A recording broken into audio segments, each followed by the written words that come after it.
حضرت وہب ابن منبع کے پاس مزدور آ گئے، مزدور، ہم سارے بڑے پریشان، اور جب جا کے اماں کو دکھ سناتے اماں تھوڑی اور رو پڑتی ہے، حالات اور خراب ہو جاتے، زیادہ خراب ہو جاتے۔ حضرت سیدنا وہب ابن منبع مزدور آ کے کہنے لگے ہماری بھی کوئی زندگی ہے، ہمیں یہ پہاڑ کاٹنے پڑتے ہیں، تو فرمانے لگے آؤ تمہیں بنی اسرائیل کی بات نہ سناؤں، تمہارا حوصلہ بڑھ جائے گا۔ کہا سنائیے۔ کہنے لگے بنی اسرائیل کی ایک ماں کے 7 بیٹے تھے، بادشاہ نے کہا خنزیر کھانا پڑے گا، جو بچہ یورپ بھی جائے نا اسے بھی تلقین کر کے بھیجو کہ بیٹے حرام حلال کا خیال رکھنا ہے، اس لیے کہ نبی پاک علیہ السلام نے فرمایا جو گوشت حرام سے پلے گا وہ جنت میں نہیں جائے گا، تو کسی کا دل کرتا ہے اس کا بیٹا جہنم میں جائے۔ کہا خنزیر کھانا ہے، خنزیر۔ یہاں لوگ مسئلہ پوچھتے ہیں فون کر کے کہ صاحب مجبوری ہے، اب ہم نے یہاں یورپ میں آ کے سٹور بنایا تو شراب تو رکھنی پڑے گی، تو میں کہتا ہوں واپس آ جاؤ اچار سے روٹی کھانا، شراب بیچنے کی مجبوری میں بھی اجازت نہیں، مجبوری میں بھی شراب کا دھندا کرنے کی اجازت، آ جاؤ اچار ڈال لو۔ میری اماں تو کہا کرتی تھی کہ گرمیوں میں اچار ڈال لو اور بڑولے میں گندم ڈال لو، پھر خیر صلی اللہ سارے سال کی، تو آؤ اچار ڈالو گندم ڈالو گزارا صحیح ہوگا، کوئی حرج نہیں، لیکن شراب بیچنے کی مجبوری میں بھی اجازت،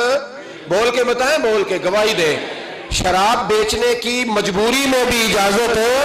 بالکل اجازت نہیں، قطعاً اجازت نہیں۔ تو وہب ابن منبع کہنے لگے کہ ماں کو کہا گیا کہ خنزیر کا گوشت تیرے بچے نہیں کھاتے تو فساد برپا ہوتا ہے ملک کے اندر،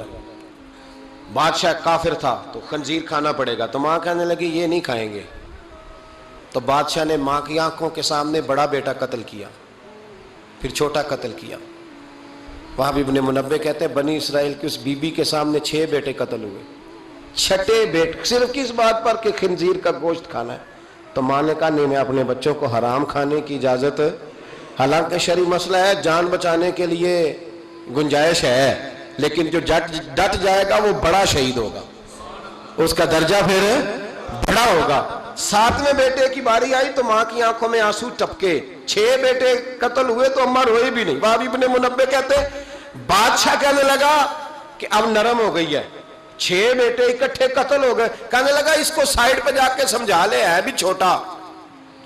اگر یہ کھا لے گا گوشت خنزیر کا معاذ اللہ تو میں چھوڑ دوں گا، کم از کم تیرے بڑھاپے کا ایک سہارا تو رہ جائے گا۔ تو اماں بیٹے کو کونے میں لے گئی، جا کہنے لگی بیٹا ماں ہوں نا، ایک آنسو نکل آیا، کیا کروں، مجبور ہوں، لیکن یاد رکھنا اگر میرا دودھ پیا تو میں نے تمہیں حلال کا دودھ پلایا ہے، حرام کا لقمہ نہیں جانا چاہیے۔ ماں مسکراتی ہوئی بچے کو لے کے آئی تو بادشاہ کہنے لگا سمجھا دیا، کہنے لگی سمجھا دیا، وہی کرے گا جو میں نے کہہ دیا ہے، وہی کرے گا جو میں نے۔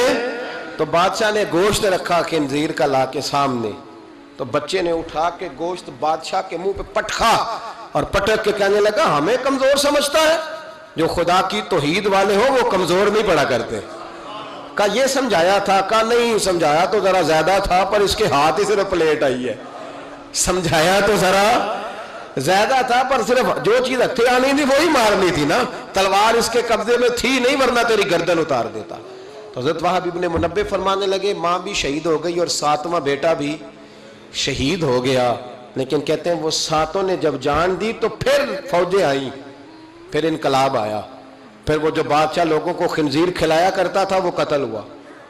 پھر بنی اسرائیل میں انقلاب آیا۔ او بھائی اگر امام علی مقام رضی اللہ تعالیٰ عنہ کی اماں انہیں تیار نہ کرتی